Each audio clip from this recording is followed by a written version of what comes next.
Deep in the heart of Appalachia, on a dark night back in 1952, a tiny West Virginia town became ground zero for one of the weirdest and most unforgettable UFO legends in American history.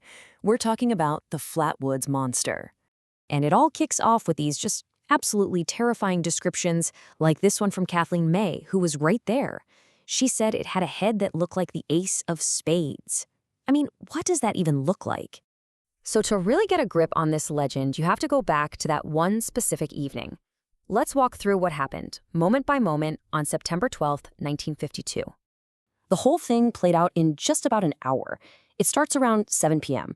A bunch of local kids see this fiery thing streak across the sky and, they think, land on a hill nearby. By 7:15, they've convinced a local mom, Kathleen, and a National Guardsman named Eugene to go check it out with them.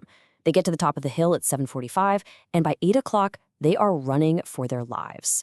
So what in the world happened in those 15 minutes?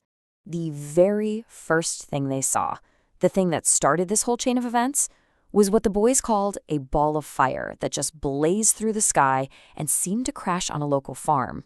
And as the group got closer to the landing site, they were hit by this weird, nasty-smelling mist. They said it was pungent, kind of metallic, and it was burning their eyes and noses. Then they heard it. This sharp, high-pitched hissing sound that just seemed to cut through the darkness, cranking up the fear before they'd even seen anything. And that's when Eugene Lemon's flashlight landed right on it.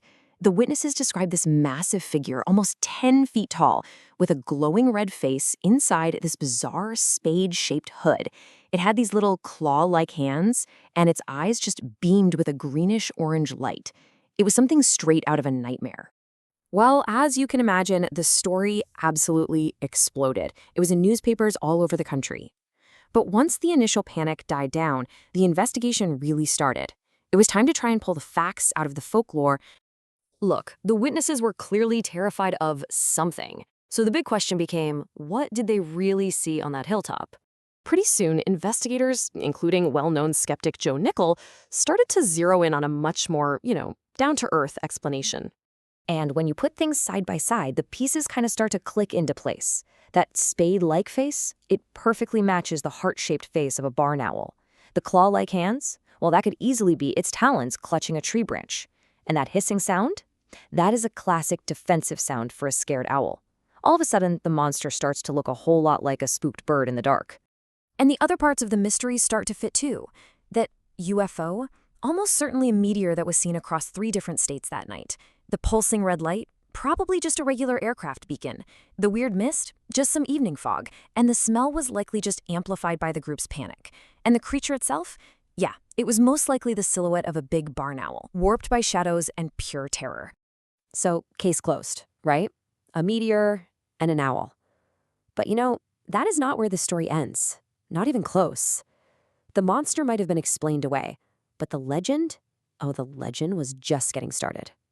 And this is the real question, isn't it? If there's a pretty simple explanation, why on earth are we still talking about the Flatwoods Monster more than 70 years later? The answer actually tells us a ton about culture and about identity. So some fascinating research from West Virginia University gives us a huge clue. It suggests that these creatures, these cryptids, they aren't just scary stories anymore. They've actually become a key part of modern Appalachian identity. The famous folklorist Alan Duns said it best. Folklore is a function of shared identity. These stories, they tie communities together. They give people a unique story that belongs only to them. Let's be honest, for a long, long time, West Virginians have had to put up with a lot of negative stereotypes from outsiders. So by embracing their own unique folklore, they get to reclaim their own story. They're saying, no, we're not defined by your stereotype.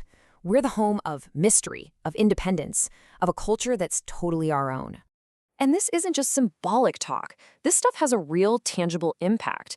I mean, the state's other famous monster, the Mothman, brings in about 15,000 people for its festival every single year.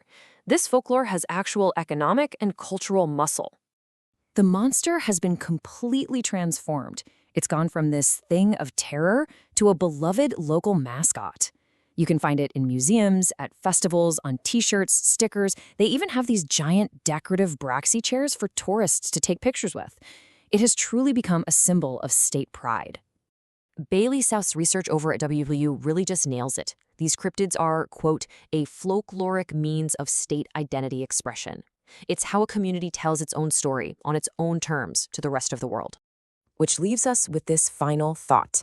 The creature in that tree, it might have just been an owl, but the Flatwoods Monster became something so much bigger.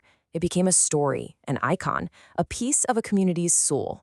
So when a story truly becomes a legend, does it even matter anymore if it was real?